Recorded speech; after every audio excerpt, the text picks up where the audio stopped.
We are in AP Calculus lesson 3-5. We're doing curve sketching today. All right, so let's go. Diego, read our objective for the day. Sketch the graph of f and f double prime and given a graph of f prime. You need to be able to go forwards and backwards, in other words, because going from f prime to f double prime is going forwards, and going from f prime to f is going backwards. So going both directions. Oh, by the way, after lesson 3-4, we have no new things on the speed sheet for the rest of the unit. Everything is out of the way. Everything is based on that speed sheet questions. All right, those speed sheet questions from using the correct grammar. All right, first of all, give me graph x squared. Is it the one line just going thing? Is that? That would be x. So if I Is just it had just like a this U? would be, it's a u, yeah. So in general, the trick is we have the vertex at 0, 0. We go right one up 1, right one up 3, or right one up 5, right one up 7, right one up 9. It goes up by odds. So we could graph this and be very specific, or you could just go fast and call it a u, but I like to be as specific as possible in my classes.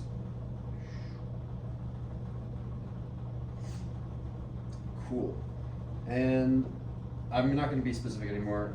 This is called curve sketching, not curve drawing. When you draw something, the anticipation is you're going to do things perfectly. When you sketch things, you should be doing them approximately. So from here on out, let's approximate. But before I move too fast, I want to analyze some things with this graph. This is a graph of f, and I'm going to be going to a graph of f prime in a sec. So on a graph of f, I want to figure out where is the function increasing. And you can go based off the definition, or you can just be like, hey, it looks like it's going up there. F increasing. From 0 to From 0 to infinity, so the way that I'm going to mark that on my graph is I'm going to highlight and say, so this is where f is increasing. F is increasing over here. And therefore, Diego, f is decreasing where? decreasing on the left side. On the left side over here. So that's going to be our f decreasing. Decreasing, okay. What's another thing? Oh, FCV. What's the definition of FCV, Giorgio? F prime is equal to 0, F prime is equal to d and e. Yes. So do we have any f prime equals 0? Do we have any? What is f prime on this graph, by the way? Slope. Yeah. So let's go ahead and write under here that f prime is slope. That should be what we're checking. Whenever we have a negative slope, we're decreasing. Whenever we have a positive slope, we are increasing. Where do we have a slope that is 0 or does not exist? 0. 0, 0. 0. Okay, so let's go ahead and analyze that thing. Say that is our FCV. What's another thing? If it's a CV, it's a potential relative extremum. Is it a relative extremum, Alden? What's the definition of an F relative extremum? Oh god. An f relative extremum, isn't it? Isn't it a sign change? F double prime or F prime? I don't know. Are they on here? It's Oh, you didn't do F relative extremum on here, but it's, yeah, F prime sign change. You had the sign change, right? So, and F prime is slope, so where do we have a slope sign change? You can go for it. at the CV at 0. At 0, yeah, so I have the relative extremum here. Again, every single time that you have a critical value, that is a potential relative extremum. Because the fact that this switched from a negative slope to a positive slope meant that this is indeed an F relative extremum. If it had done something like this where it came from the left and then continued going down to the bottom right, then we would not have had an extremum, we would have negative slope to a negative slope, right? If it's a relative extremum, we need to classify the type of relative extremum. Is it a minimum, maximum? What are we doing, Diego?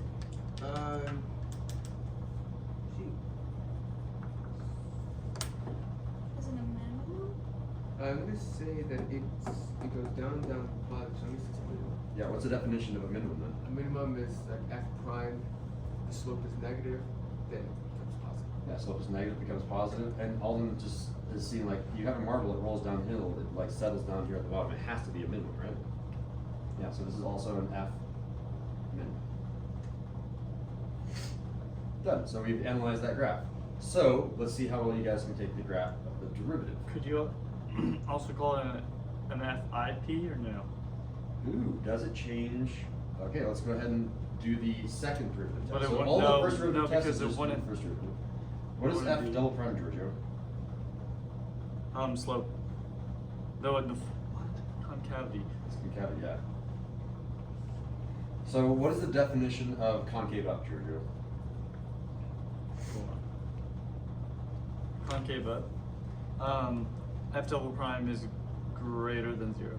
And therefore, concavity is positive, right? Greater than 0 is another way of saying positive. Yes. So is this thing concave up anywhere? All of it. Everywhere. Everywhere it's concave up, so you say, this is concave up. So we'll say concave up.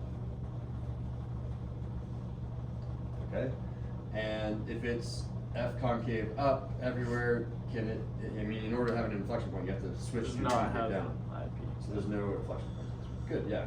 All right, so I want to algebraically take the derivative of x squared. Alden, derivative of x squared, 2x. 2x. Everyone graph 2x. Well, I should say Whoa. sketch 2x. It doesn't have to be perfect. I'm gonna make mine perfect. Is it the straight line up? It's a straight line with a At slope two- of, At 0. yeah, so it goes through 0 and it goes right one up, 2, right one up, 2.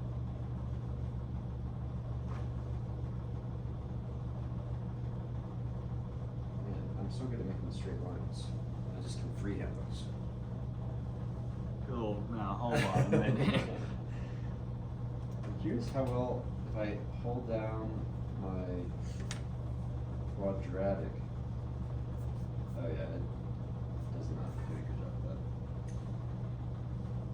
that. Okay, so we could do the same types of analyses, but I think we're gonna waste too much time on that. I don't wanna review everything, I just wanna review it once. What I want to analyze here is the following. If I have something that is, okay, first of all, is this a quadratic function that is a positive or negative quadratic function? How do you know that?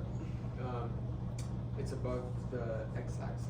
I see, so if I have something that went down like this, where the x-axis was right here, then it would be, no, this one's still positive though. Oh, is it because the parabola is facing upwards? It's Going facing towards positive infinity? That is a good way to explain it. But then that definition starts breaking down when I do functions that look like this. This one has a parabola facing down and up, so which one is this one? Positive. It's positive. Why, Alden? Because the Oh. right. Right hand is Thing all is we care up. about. Yeah, you got it. Yeah, so this right hand is up, therefore it's positive. This right hand is up, therefore it's positive. The left hand we don't care about in terms of it being positive or negative. So the analysis here that I want you to make that's brand new, and I have just enough room for this, this is a positive quadratic. You don't necessarily need to know the word quadratic. It's a positive function that's something, some power of 2. That's the main thing that you need. If it's a positive quadratic and I take the derivative, it cannot switch to a negative. It has to be a positive. Check the right hand. If I check the right hand, this right hand up here is positive. It's up to the top right. If it was down here in the bottom right, then it would be negative. This one is also a positive graph. Not only is it a positive graph, it's a positive what type of function? Linear. It's a positive linear. So this, what I'm trying to teach you is our objective here. How do you get between graphs when you take derivatives? A quadratic, when I take the derivative, turns into a linear. And the linear, when I take the derivative, turns into something else. Let's go ahead and explore that. When I take the derivative of 2x, that turns into 2. 2. So I have to write down 2. Let's graph 2. When I graph 2, it looks like what? Just a point. It's a line. It's the straight line. Oh, of it's a the line x at coordinate 2. So That's we all have what? x coordinate 2, this x coordinate 2, so this x coordinate 2 right here. Yes. Good guess, and you're really, really close. It's the y coordinate 2. Because this is essentially saying y equals 2, so that's why we know it's a y coordinate. So it's a horizontal line. Good, yeah, it'll be a horizontal line going through the y-intercept of 2. My question is, how can you determine that that's positive? Is it above or below Oh, the x-axis, I guess? But really, this one starts breaking down in terms of our definition of right-hand rule because it doesn't go positive or negative as end behavior. So this one, I suppose because it's above the x-axis, you could say that it's positive, but really you don't need to do that anymore. Now this one is called a constant. Constant function meaning it's a flat line, no heartbeat, right? And you don't care about this one, but if I took the triple derivative, if I cared about jerks in this class, I would get what? 0. 0. And then that flat line goes all the way down to down here. And that's still a constant function, technically. So that x squared is basically the same as 0 in some way. Yeah, I'll call that maybe the constant 0 function. So just a little playful way to start moving between functions. Let's go ahead and give a bunch of examples and hope that something sticks. All right, so example number 1. What do I have here? Graph G. I have a graph of G, perfect. So it's not G prime, it's not G double prime, it's G. And what type of function do I have here? Is this quadratic? Linear. Ooh, and what type of linear? It is a negative linear. So everyone analyze this one as negative linear. Perfect. And now I need to take the graph of G prime. That's going to turn into what?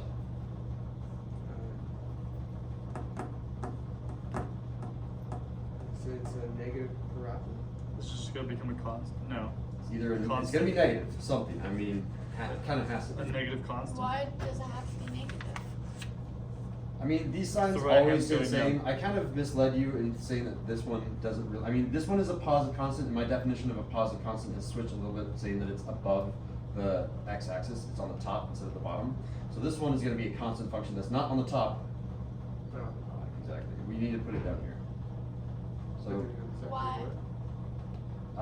Where down there? Like how? so it's a little bit hard to explain, but let's go ahead and generalize. The slope over here, guess. It's something negative, like something like negative 2x, or so, maybe it's just negative 1x. 2x plus 2. If that was y equals negative 1x, then y prime, say, y prime would be what? Something like negative 1. Yeah. And if I graph negative 1, it should be a flat line that is beneath the x-axis. When do you have to put Okay. a y-intercept? What's up? Wouldn't there be a y-intercept in the first equation? In the first equation, there's a y-intercept, okay? It crosses the y-axis. No, like Oh, should y there not equals have it? negative 1 Oh, yeah. x Yeah, sure. plus 1. Plus, yeah, 3 plus 1 plus something. Yeah, it should have been something like that, but it does go away. Sorry. So it's like So, I mean, that's it. I expect you to be able to say, oh, if that's a graph, you should be able to make the graph that's down here. If you make a graph that goes like that, it's wrong. If you make a graph that's up here, that's wrong. It has to be beneath the x-axis, and then it needs to be this flat, constant line. okay, so if you take the derivative of a linear function, that becomes a constant function? 100% of that, yes. Okey-doke. All right. What type of function do we have down here in example 2? Positive. It's positive. We're looking at that right hand. It's positive. So it's positive something. What's the name of this thing? Quadratic. Quadratic. And every time that I take the, am I taking the derivative? It says from h to h prime. Okay, we are taking the derivative. Every time we take the derivative of quadratic, we always turn it into a linear. So this is going to be a positive linear. Make any sort of positive linear function, and we should be good. No, that's not quite right, because now we need to do a little bit of analysis, because I could have a line here, here, here. Well, one of those is correct, one of them is incorrect, or two of them are incorrect. So how do we tell the exact line? We have to do a little bit of an analysis. This point is kind of critical. It's called the vertex. It's the turnaround spot. So at this spot, what do we know about, not f, but h prime? H prime here is slope. And the slope of that point, that instantaneous rate of change, is 0. That means over here, h prime should be 0 at the same coordinate. Maybe I'll call that coordinate, I don't know, a. I'm very creative with my numbers. Well, h prime on a graph of h is slope. We already analyzed that. But Georgia, what's h prime on a graph of h prime? Height? That means that the height here should be 0. Height being 0 means I'm here. There's my height. It's at this spot. I have to have a height of 0 here. And because it's positive linear, I know I'm forced to have a line that goes something like this. Right? Ooh, let me freehand a really straight line. Oh man, so good at this. You're really good at freehanding. I'm the best at freehanding. I'm not moving in the right spot.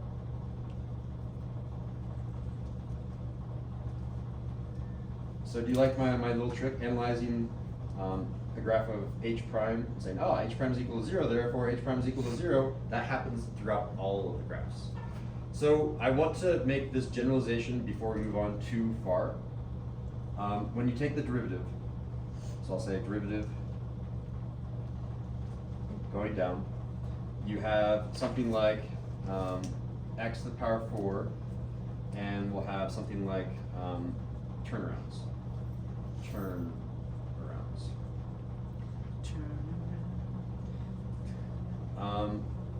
And I kind of need a name. I don't know what that is. Hey, how come you call your tablet? Everything's linked together with Apple. Interesting. Anti-favela. I need to, I'm just gonna say DDX over here to save some room. DDX, because I need a bit of room here to talk about this. Do I have enough room on the back of these? I do not. So let me talk about this, and I'll call this thing the name and the number of turnarounds. So we'll call this the polynomial. If I have something x to the power 4 that has how many turnarounds? 3. 3. And the name of this thing is called quartic. Quartic. You don't need to know the name, but you should remember it from, I think the first time you learned about it is Algebra 1, but let's keep moving down. If I take the derivative, it turns into something like x to the power of 3. Yes, the 4 comes down in front, but I'm going to go ahead and ignore and say it's some power of 3. Do you guys know what that power of 3 is called? Cubic. Yeah, it's called cubic. And the number of turnarounds also goes down to power or to just 2. Again, number of turnarounds is always 1 less than the highest degree, assuming that the degree is positive, because once you have negative things, weird things start happening. Assuming all of our powers are positive or 0. All right, and taking the derivative again goes to x to the power of 2, which turns into a quadratic. The number of turnarounds in a quadratic is 1. And then if I take the derivative again, it's something like what? X, which is called linear. And the number of turnarounds is 0. And if I take the derivative again, I get something like 1, or a number. I'll just put a number in. And that's called constant. And we've run out of turnarounds, so this is still no turnarounds. Wait, so if we see the chart again that John always gives us, would that be like 30x to the power of like 34 or something like that? There's like at least 34 turnarounds on that one chart. Interestingly, that one is made by piecewise functions, or if it is made by something crazy, then yes. You have to section off each of those pieces of those turnarounds and then make some sort of sinusoidal function or quadratic function that perfectly goes between them. It was really hard. I ended up going with piecewise sinusoidal functions to make that graph. It was rough. All right. So we're still going forwards. I'm analyzing. Eventually we're going backwards, right? So this is a graph of J to J prime going forwards, K prime to K going backwards. So this is the last time we're going forwards. Analyze. What do we have? Shout it out. Graph J. Graph of J. Is it a cubic? No. Quartic? Quintic? Quintic. It's cubic. It's a cubic. Why? Because there are 1, 2 turnarounds, meaning we have something like x to the power of 3. Okay? And is it positive or negative? Negative. Why is it negative? You're right. The right hand's going down. Yeah, so it's a negative cubic. Perfect. And then, therefore, when we take the derivative, what should we have? A negative.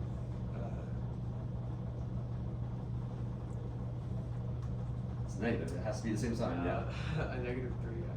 Well, if I have power of 3, it's going to go down to power of 2. 2, and what's that called? Quadratic. It's just going to be negative quadratic. Alright, we know that positive quadratics start up here, so it has to go like that. A negative quadratic has to start down here, they must go like that. It's the difference between a rainbow and a smiley face, right? So this one's going to be a rainbow. So where do we put the rainbow is the question. We need to do a little bit of an analysis, right? We can say those 2 points are kind of important. What's important about that one of these points? Let's say that this one, let's call this one A, call this point B. What's important about A? In terms of, It's a turnaround. it's a turnaround, and more specifically, it's using calculus. It's a CV, yeah. What's the definition of a CV? When f prime equals 0, d When J prime in this case is equal to 0.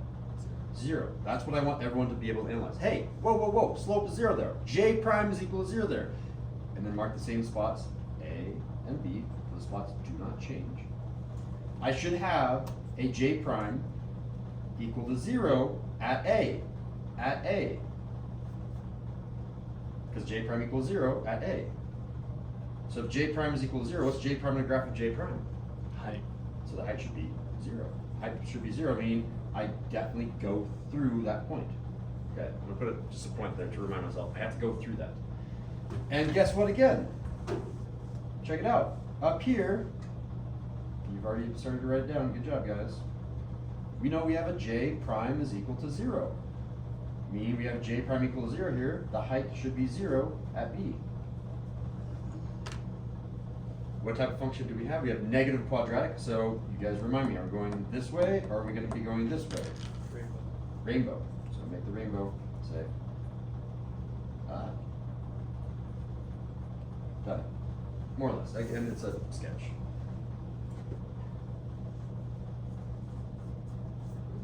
Again, we're putting these two pieces together, knowing how cubics turn into quadratics when you take the derivative, and using your old speechy definitions of what does it mean to have a critical value. All right. Now to go backwards. A little bit tricky. We're going from k prime to k. Going backwards. First of all, analyze what type of graph is this. Oh, I think I got Negative that. quadratic. It's a negative quadratic. If we have a negative quadratic and we're going backwards now, what do we get? Negative cubic. Negative cubic. If I had one turnaround, how many turnarounds will I have in this next one? 2. I'll have 2 turnarounds. So I'll say it should be 2 turnarounds. Okay. So I know that's gonna be negative cubic, so I know I'm gonna start here in the bottom right and I'm gonna have 1 turnaround, 2 turnarounds. This is generally gonna be my graph. My only question is, how do I know, like, is it there? Is it there? Where do I draw it? I know the general shape of the function now, but I don't know where to put things, which means I need to come back here and analyze. I usually just analyze k prime. What do you notice about k prime on a graph of k prime? Is it height, slope, or concavity? Slope. Height. Height. So I'm gonna analyze heights here. Where do you see important heights? The x intercepts. The x-intercepts. Very good, yes. So this height, this k prime, which again is height, this k prime is equal to 0. Oh, look at this other x-intercept. That's another k prime is equal to 0, because now we're talking about k prime is height. Up here in the graph of j prime was slope. Up here in the graph of j prime was height. Now, k prime is height, and over here, on the graph of k prime, I'm not going to do the analysis, someone will tell me. On the graph of k prime is Slope. slope. Excellent. So, for the sake of making sure I have the same points, I'm going to call this point A and this point B, and I'm going to try to make those same points over here. I'm going to say that that's A and that's B all the way over there.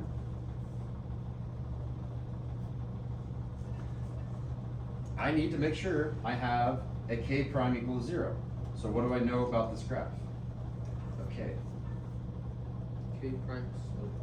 should have a slope of 0 over here. So I have a slope of 0, meaning I have some flat piece. I could have that flat piece anywhere I want, but because I know the function generally looks like this, I'm not going to be having an x-intercept at those 2 points, which is a common mistake. I need to make sure that I have a slope turnaround at those points, which means I need to have something that looks like this. I'm going to start down here, I'm going to come up, oh, and then I turn around at B, I come down, and I turn around at A, and then I come back up. I mean, my graph looks kind of terrible, but I'll be more or good. less, more or less. I mean, that should be the turnaround point. That should be the turnaround point. Good enough. Amazing. All right. Try it again with an even harder. Oh, we're going forwards this time. Going forwards from M to M prime. All right. Ooh. Oh my God. Is this a positive function or a negative function? Positive. Okay. So we should say this is positive something. How many turnarounds we got? We got 1 turnaround, 2, 3 turnarounds. Therefore, we're something like x to the power of 4. What is that called? You don't need to know, but it should be. Quadratic? Or Yeah, I know. Quadratic and quartic are like basically the same word. It's like qua something. quartic. Okay, so if I'm going forwards, if I'm taking the derivative, this is going to turn from x forward to the power of x, or 3, I'm going down, right? 4 goes down to 3 when you take the derivative. This is called a Cubic. cubic. And Giorgio, what sign is this? Positive. It's a positive cubic. You guys should be able to kind of trace the positive cubic. It has to start in the top right and go whoop, whoop, whoop. It has 1, 2 turnarounds because we're a power of 3. So something like this, you just need to know something. And usually we always analyze with the first derivative. So we're going to say m prime. M prime here is height, slope, concavity. We want to analyze important slopes, usually where those slopes are 0. So we have A, B, and C, where we have important slopes where m prime is equal to 0, m prime is equal to 0, and m prime is equal to 0. Those are all the important slopes. And we need to convert that to a graph of m prime. Giorgio, on a graph of m prime, what is m prime? Height. M prime is height. Okay, so we need to make sure that the heights are 0 there, there, and there, which means we need to have x-intercepts here, here, and here. That's what height equals 0 means, right? And if we know that our graph is already going to have to start in the top right, because it's positive, and it's going to be a cubic, which means we have two turnaround spots to go turn around once, turn around twice, and done. That's what our graph is going to look like. So generally the way that I make this is I start by making my lines first, saying, okay, it has to go like that, and then I'm going to connect my lines by going.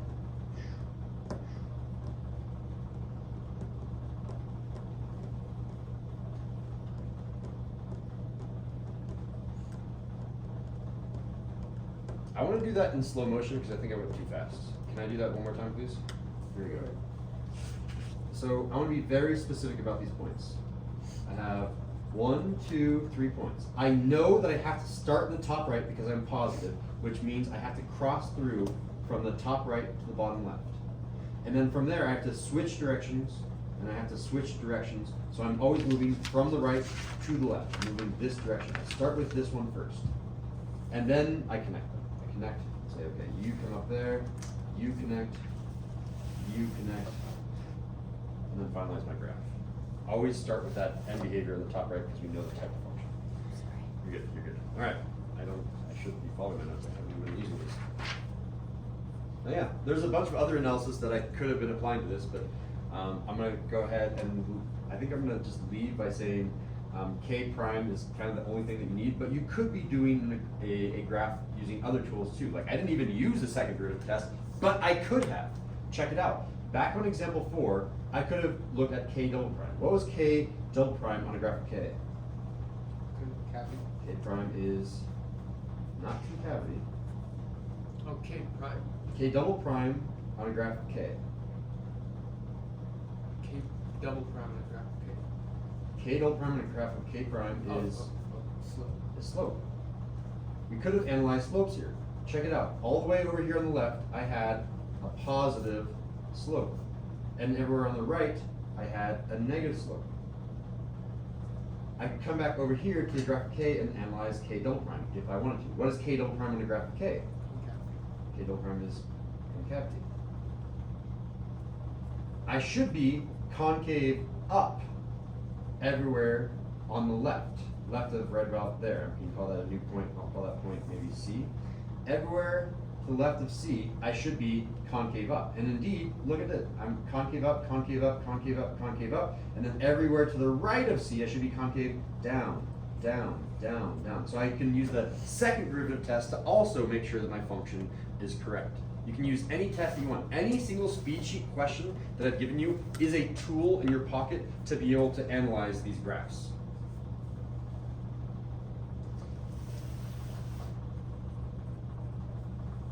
Interesting. You can also use maximums or minimums. Check this one out. Over here in example 5, this first spot at x equals a, that was a minimum. Like the ball rolls downhill and comes to the very bottom, like clearly it just looks like a minimum, but it also is a minimum because of the definition of the minimum. What is the definition of a minimum? F prime negative. It's positive. So slope went from a negative to a positive. So this is the definition of a minimum. I should also see a minimum over here on the graph of M prime. The definition of a minimum, again, being you switch from a negative to a positive for M prime. So that means the height switches from a negative on the bottom of the graph to a positive to the top of the graph. You can know that it should go from bottom left to top right through that point because I have a minimum. There's so many tools that are at our disposal. I was using one tool over and over and over, but I can be more elegant about it and use a bunch of different things. I haven't even used inflection point, but I could use that as another tool as well, although it typically only applies when I have a very clear inflection point. All right. I think I've given you enough tools in your toolkit to be able to solve these problems now. So let's come back to our original objective. Can you use all the tools with, like, what do we have now? Like 9 new speed sheet questions, or is it 8? I think it might be 8. But whatever, how many speed sheet questions from 3-2 through 3-4 to be able to go forwards and backwards with curve sketching? Fist of 5. You got 3, 5, and 5. Right.